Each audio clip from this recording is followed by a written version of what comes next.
Shalom, selamat pagi Bapak Ibu jemaat Tuhan yang diberkati oleh Tuhan. Pada pagi hari ini kita mau bersyukur sama Tuhan karena kita bisa datang pada Tuhan, hadirat Tuhan, dan kita mau mendengarkan kebenaran firman Tuhan. Oleh sebab itu sebelum kita mulai kita mau berdoa dulu.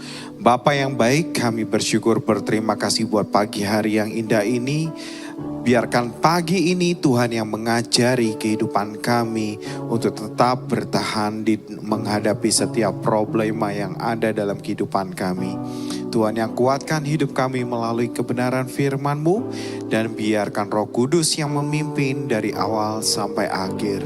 Di dalam nama Tuhan Yesus kami menyerahkan ibadah pagi ini dalam tangan-Mu dalam nama Yesus. Haleluya. Amin. Mari Bapak Ibu, kita mau memuji Tuhan. Kita mau nyanyikan walaupun gunung itu tak berpindah. Terima kasih Yesus. Makasih Tuhan, Engkau baik, sangat baik. Terima kasih Yesus.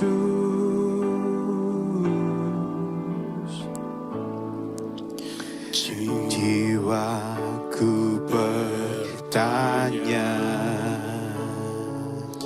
apakah masih ada harapan? Melewati tangisan, rasa sesak di dada, imanku berkata, Tuhanku yang pegang kuasa, Dia selalu bekerja. Meski mataku tak melihat, walaupun gunung itu tak berpindah, tetap percaya Kau yang punya kuasa.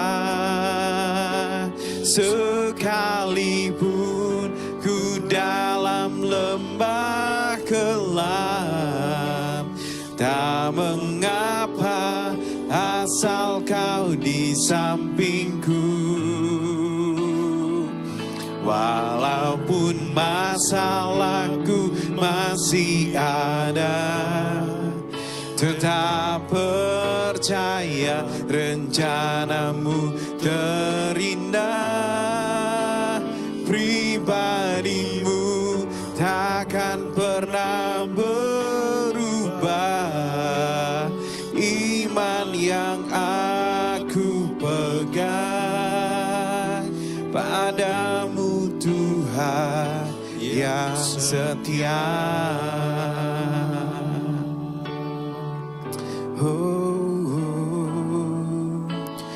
Jiwaku bertanya, apakah masih ada harapan? Melewati tangisan, rasa sesak di dada, imanku berkata, Tuhanku yang pegang kuasa, Dia selalu bekerja. Meski mataku tak melihat, walaupun gunung itu tak berpindah, tetap percaya Kau yang punya kuasa. Sekalipun ku dalam lembah gelap, tak mengapa asal Kau di sampingku. Walaupun masalahku masih ada, tetap percaya rencanamu terindah. Pribadimu takkan pernah berubah. Iman yang aku pegang padamu Tuhan, walaupun gunung itu tak berpindah, tetap percaya punya kuasa. Sekalipun ku dalam lembah gelap, tak mengapa asal Kau di sampingku. Walaupun masalahku masih ada, tetap percaya rencanamu terindah. Pribadimu takkan pernah berubah. Iman yang aku pegang padamu Tuhan yang setia. Oh, iman yang ku pegang padamu Tuhan, Allah yang setia.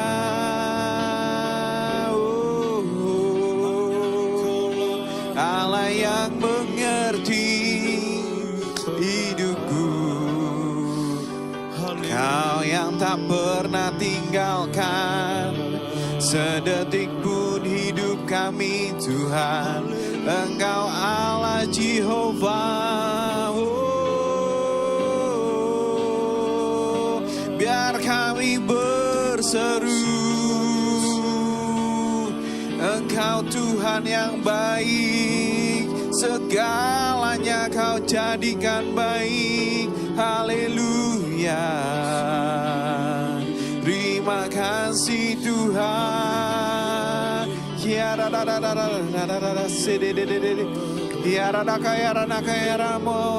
Yesus, Yesus, Yesus. Syada kayara nakayara nakasada kayara nakayara. Syada kayara nakayara mahamasada kiyara motukura mata kasere kiyara mata karama. Terima kasih Yesus, oh Tuhan Yesus,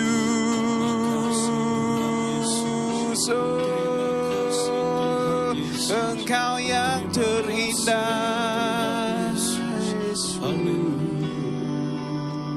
Walaupun gunung itu tak berpindah, tetap percaya Kau yang punya kuasa.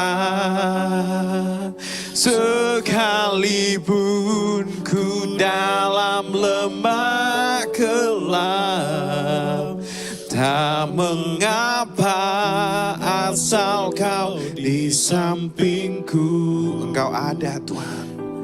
Walaupun masalahku masih ada, aku tahu Tuhan, tetap percaya rencanamu terindah. Pribadimu takkan pernah berubah. Iman yang aku pegang padamu Tuhan yang setia. Iman yang aku pegang padamu Tuhan yang setia. Sekali lagi katakan, iman yang aku pegang padamu Tuhan yang setia. Terima kasih Tuhan Yesus, Engkau sungguh baik. Pada pagi hari ini kami mau mendengarkan firman-Mu, berbicaralah Tuhan. Kami mendengar seperti seorang murid dan kami mau melakukan firman-Mu. Terima kasih Tuhan. Kami siapkan hati kami, pikiran kami untuk menerima kebenaran firman-Mu. Dalam nama Yesus, haleluya, amin.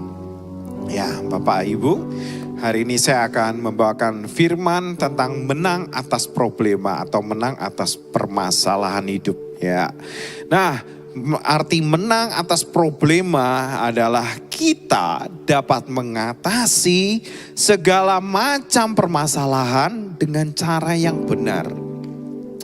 Banyak orang yang ketika menghadapi sebuah masalah, dia memilih untuk lari daripada masalah itu sendiri. Ada yang memakai emosinya untuk meredakan masalah itu. Ada juga yang mengambil keputusan yang terburu-buru untuk mengatasi masalah itu, sehingga apa? Ternyata menambah masalah yang baru dalam kehidupannya. Oleh sebab itu, bagaimana caranya kita mengatasi masalah-masalah hidup kita yang ada, yang kita hadapi pada saat ini? Kita mau belajar dari kejadian dari Yusuf. Nah, Kejadian 41 ayat 51, Yusuf memberi nama Manasye kepada anak sulungnya itu, sebab katanya, Allah telah membuat aku lupa sama sekali kepada kesukaranku dan kepada rumah Bapakku. Dalam perkataan firman Tuhan ini dikatakan membuat aku lupa sama sekali dalam kesukaranku.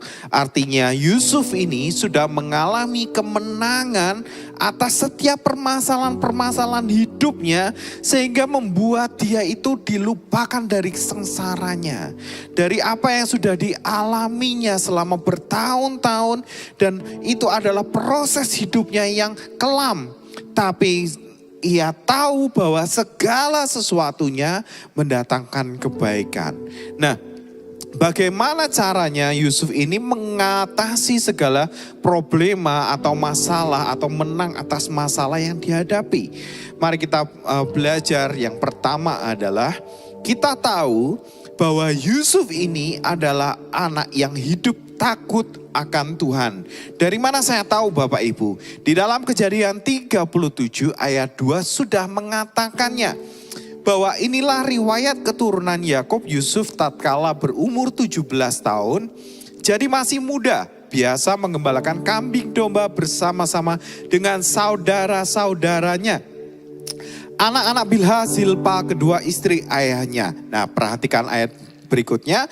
Dan Yusuf menyampaikan kepada ayahnya kabar tentang kejahatan saudara-saudaranya. Ya. Nah, apa yang terjadi pada Yusuf? Kenapa Yusuf bisa menyampaikan kepada ayahnya kabar tentang kejahatan saudara-saudaranya? Yang namanya kejahatan, ya Bapak Ibu, itu direncanakan. Berarti Yusuf ini pernah diajak oleh saudara-saudaranya, itu istilahnya kalau dalam bahasa Jawanya kong kali kong. Ya, aku nggak tahu itu bahasa apa ya Bapak Ibu ya. Kong kali kong.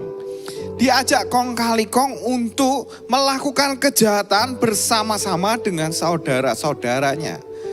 Ya, tetapi Yusuf ini nggak mau kompromi. Dia tahu apa yang dikerjakannya itu jahat, maka ia tidak mau melakukannya, bahkan lari daripada saudara-saudaranya. Dan pada akhirnya Yusuf lari kepada ayahnya dan memberitahukan kejahatan akan saudara-saudaranya.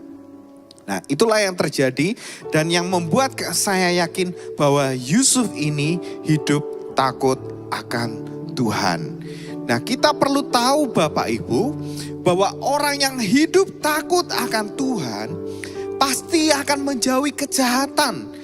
Dan orang yang takut akan Tuhan, hidupnya pasti beruntung dan disertai oleh Tuhan. Tidak pernah ada kejadian Orang yang takut akan Tuhan dibiarkan oleh Tuhan terlena, bahkan terpuruk, bahkan mengalami suatu hal yang naas. Tidak akan pernah dibiarkan Bapak Ibu. Oleh sebab itu, dalam Amsal yang ke-14, ayat yang ke-26 sampai dengan ayat yang ke-27 pun mengatakan Bapak Ibu bahwa dalam takut akan Tuhan ada ketentraman besar, bahkan ada perlindungan bagi anak-anaknya. Takut akan Tuhan adalah sumber kehidupan sehingga orang terhindar dari jerat maut. Dalam hal inilah firman Tuhan dinyatakan dalam kehidupan Yusuf. Dan terbukti apa yang terjadi ketika Yusuf dijual ke rumah Potifar.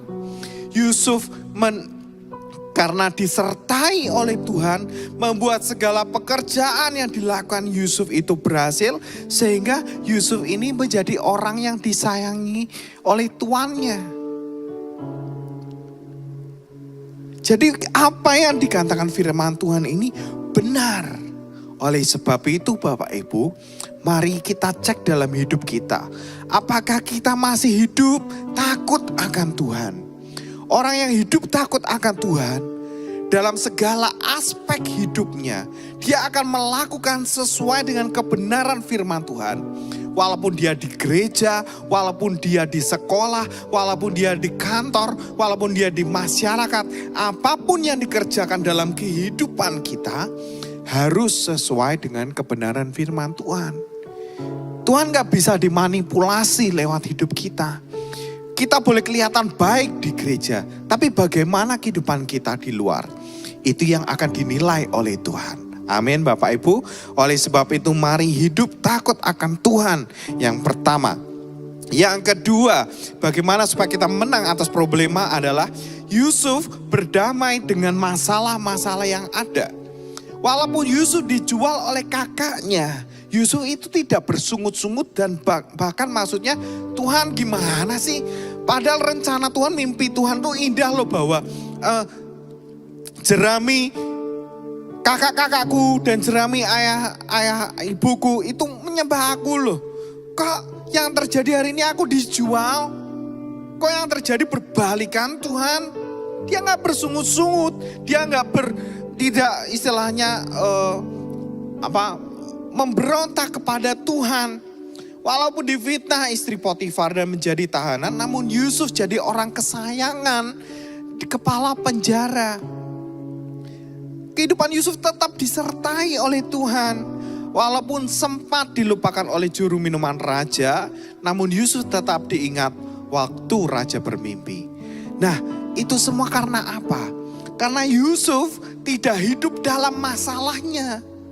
Masalah akan selalu datang, ada dalam kehidupan kita bertubi-tubi dan akan terus datang. Tapi permasalahannya kita tidak akan menambah hal yang baik dalam setiap permasalahan kita kalau kita lakukan dengan hal yang salah. Dengan kita memberontak, dengan kita menghujat Tuhan, apakah masalah kita selesai? Tidak Bapak Ibu. Oleh sebab itu kita mau belajar seperti Yusuf berdamai dengan masalah. Dia tidak mengambil sakit hati kakak-kakaknya. Sehingga apa yang dilakukan dalam pekerjaannya, dia melakukannya dengan sungguh-sungguh, dengan ketulusan hati, dengan sepenuh hati, dengan segenap jiwanya, sehingga dia diberkati oleh Tuhan. Tidak ada sejarah orang yang sakit hati, ya, itu Tuhan berkenan atas hidupnya. Dan Tuhan membuat segala pekerjaannya menjadi baik. Nggak ada cerita itu Bapak Ibu. Oleh sebab itu kita belajar dari cerita Yusuf bahwa Yusuf berdamai dengan masalah-masalah yang dihadapi. Dan yang ketiga, adalah bagaimana Yusuf menang mengatasi setiap problema kehidupan, bahwa Yusuf tidak pernah membalas kejahatan dengan kejahatan. Ya. Di dalam Kejadian 45 ayat 4 sampai 5, ini firman Tuhan yang menjelaskan apa perasaan Yusuf pada saat itu. Lalu kata Yusuf kepada saudara-saudaranya itu, marilah dekat-dekat. Maka mendekatlah mereka. Katanya lagi, akulah Yusuf saudaramu yang kamu jual ke Mesir. Tetapi sekarang janganlah bersusah hati dan janganlah menyesali diri karena kamu menjual aku ke sini. Sebab untuk memelihara kehidupanlah Allah menyuruh aku mendahului kamu. Jadi apa yang dialami Yusuf, ternyata Yusuf compare dengan mimpi-mimpinya. Apa yang terjadi pada mimpi-mimpinya. Di dalam mimpi-mimpinya, di dalam Kejadian 37 ayat 6 sampai 7 dan 9 mengatakan bahwa karena katanya kepada mereka, coba dengarkan mimpi yang kumimpikan ini. Tampak kita sedang di ladang mengikat berkas gandum, lalu bangkitlah berkasku dan tegak berdiri. Kemudian datanglah berkas-berkas kamu sekalian mengelilingi dan sujud menyembah kepada berkasku itu. Lalu ia memimpikan pula mimpi yang lain yang diceritakan kepada saudara-saudaranya. Katanya, aku bermimpi pula, tampak matahari, bulan, dan ke-11 bintang sujud menyembah kepadaku. Nah, di sini kita melihat bahwa apa yang dialami Yusuf. Yusuf compare dengan janji Tuhan. Sehingga apa? Yusuf tidak membalas kejahatan kakaknya dengan kejahatan. Dia hanya sempat mengerjain kakaknya supaya membawa Ruben adiknya untuk datang. Tapi apa yang dilakukan bukan atas dasar karena Yusuf ini benci atau dendam. Tidak Bapak Ibu. Tapi sungguh ingin tahu kondisi adiknya, kondisi ayahnya, dan akhirnya membawa mereka ke tempat ini. Dan ayat yang terakhir mengatakan, poin yang terakhir maksud saya Bapak Ibu ya, Yusuf berpegang pada janji Tuhan melalui mimpinya ya. Jadi bagaimana Yusuf menang atas problema hidupnya adalah Yusuf belajar percaya pada janji Tuhan. Begitu juga dalam kehidupan kita harus belajar untuk percaya akan janji Tuhan di dalam firman Tuhan. Firman Tuhan bukan hanya sekedar dongeng yang kita baca, bukan hanya sekedar pengetahuan yang kita baca bagaimana harus kita melakukannya, tetapi adalah sebuah janji mengenai kehidupan kita di masa datang. Dan itu kita bisa tarik janji itu kepada Tuhan. Nah, di dalam Kejadian 45 ayat 6 sampai 8 mengatakan, karena telah 2 tahun ada kelaparan dalam negeri ini, dan selama 5 tahun lagi orang tidak akan membajak atau menuai. Maka Allah telah menyuruh aku mendahului kamu untuk menjamin kelanjutan keturunanmu di bumi, dan untuk memelihara hidupmu, sehingga sebagian besar daripadamu tertolong. Jadi bukanlah kamu yang menyuruh aku ke sini, tetapi Allah, dialah yang telah menempatkan aku sebagai bapa bagi Firaun dan tuan atas seluruh istananya, sebagai kuasa atas seluruh tanah Mesir. Jadi Bapak Ibu, bagaimana dengan hidup kita? Masih gak kita berpegang pada janji Tuhan? Masih gak apakah kita ini membalas kejahatan dengan kejahatan? Hati kita mungkin belum beres. Kita masih gampang emosi. Kita gampang dendam. Kita berpikir kita mampu untuk melakukan balas dendam kepada orang lain yang menjahat terhadap hidup kita. Tuhan gak bisa memberkati hal itu Bapak Ibu. Oleh sebab itu, mari Bapak Ibu kita belajar dari kebenaran firman Tuhan. Yang pertama bahwa kita harus hidup takut akan Tuhan kalau kita mau menang mengatasi problema hidup kita. Dan yang kedua, kita harus belajar untuk berdamai dengan masalah-masalah yang ada.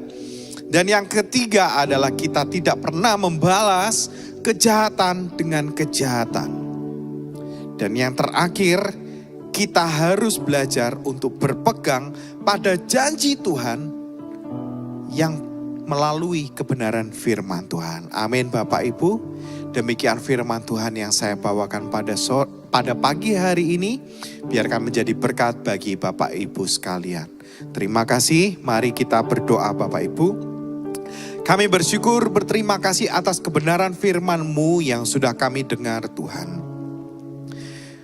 Kami mau mengalami kemenangan atas setiap masalah-masalah yang kami hadapi. Entah itu masalah ekonomi, entah itu masalah keluarga, entah itu masalah pekerjaan, entah itu masalah apapun Tuhan yang sedang kami alami. Tapi hari ini kami mau taat, belajar dan melakukan kebenaran firman-Mu, di mana kami mau belajar untuk setia Tuhan, untuk kami mau hidup takut akan Tuhan. Kami mau belajar hidup berdamai dengan setiap permasalahan yang kami alami. Dan kami juga mau belajar Tuhan untuk tidak pernah membalas kejahatan dengan kejahatan. Dan juga kami mau belajar untuk memegang janji Tuhan, ya dan amin dalam kehidupan kami. Karena kebenaran firman-Mu lah yang menguatkan kami dan membuat kehidupan kami untuk terus hidup. Terima kasih Tuhan, berkati setiap jemaat-Mu yang ada. Biarkan setiap jemaat-Mu mengalami pertolongan Tuhan. Dalam setiap problema yang ada, Tuhan menyertai, Tuhan buka jalan, Tuhan membuka jalan-jalan yang tertutup di dalam nama Tuhan Yesus Kristus. Sehingga setiap problem-problem yang dialami boleh mengalami jalan keluar dan mujizat Tuhan dinyatakan dalam setiap jemaat-Mu. Berkati setiap jemaat-Mu dalam sekolah mereka, dalam pekerjaan mereka, dalam kuliah mereka, apapun yang mereka kerjakan Tuhan, Engkau menyertai kehidupan mereka sepanjang hari, sepanjang waktu. Amin. Terima kasih Tuhan. Dan kami berdoa bagi setiap jemaat yang sakit Tuhan. Tuhan Yesus, kami percaya kuasa-Mu tidak dibatasi oleh ruang dan waktu. Oleh sebab itu biarkan kuasa-Mu yang bekerja di tempat di mana jemaat sakit itu berada. Dan tangan-Mu yang menjamah setiap hidup mereka. Dan mereka boleh mengalami aliran kesembuhan. Dan mereka mengalami kesembuhan. Di dalam nama Yesus, setiap jemaat yang sakit disembuhkan oleh Tuhan. Terima kasih Tuhan. Dan kami berdoa bagi kehidupan bangsa kami Tuhan. Apa yang terjadi di Aceh, apa yang terjadi di Papua, apa yang terjadi bagi bangsa ini Tuhan. Biarkan damai sejahtera Tuhan senantiasa ada di dalam bangsa kami. Dan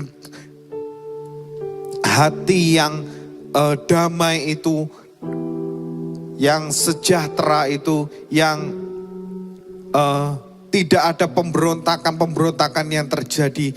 Bahkan Tuhan, pemerintah-pemerintah yang ada, Tuhan yang memberikan hikmat, Tuhan yang memberikan